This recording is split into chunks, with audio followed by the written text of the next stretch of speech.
दो दोस्त थे। एक दोस्त ने अपने दूसरे दोस्त से पूछा, यार ये बताओ कि तुम्हारी वालिदा की फेवरेट डिश क्या है, खाने में फेवरेट डिश क्या है। बहुत देर तक सोचता रहा, फिर रोने लग गया। तो कहा कमाल है, इतनी देर से जवाब नहीं दे रहे।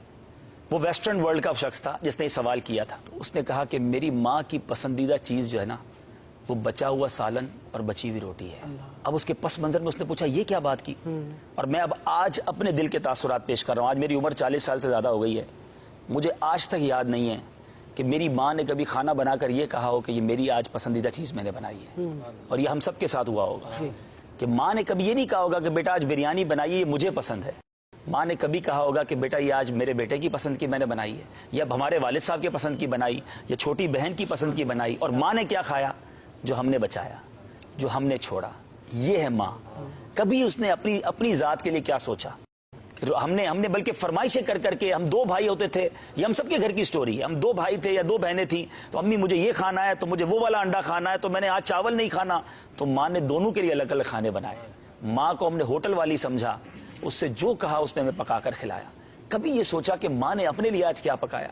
मगर माँ हमारे बचे हुए खा के खुश होती रही, हमारी प्लेटें साफ करती रही कि मेरे बेटे ने बचाया तो चलो मैं खा लेती हूँ, बेटा आप थोड़ा और निकाल लो, बच जाएगा तो मैं खा लूंगी। हमने गर्म खाना खाया, हमारी माँ ने हमारे बाद दस्तरखान उठाकर ठंडे खाने खाए। कभी अपनी फरमाइश से, मुझे तो याद नहीं पड़ता कि माँ ने यह कहा हो कि बेटा आज मैंने अपने पसंद का खाना बनाया हो। ऐसी अजीम हस्ती हो और उसकी दुआएं ना ली जाएं। जिनकी माएँ हैं उनकी दुआएं लीजिए, उनकी खिदमत कीजिए। अगर बूढ़ी हो गई हैं तो अब उन्हें तकलीफ ना दो, उनकी खिदमत करो। बहुत कर लिया उन्होंने हमारे लिए।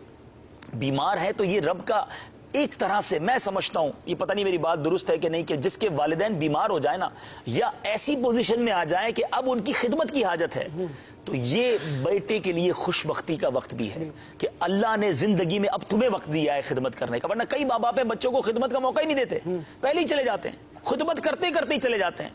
अगर अब मौका आया है तो इसको बोझ ना समझो, ये अल्लाह का शुक्र भी इस हवाले से अदा करो कि या अल्लाह इन्होंने जाने से पहले मुझे अपनी खिदमत का कोई मौका दे दिया कि मैं जाते जाते इनके दिल में कोई ऐसी बात छोड़ जाऊं कि ये दिल से मेरे लिए कोई दुआ कर दें, और ये दिल में ये लेकर जाएं दुनिया से कि हमारे बच्चों ने हमें तन्हा ना छोड़ा था।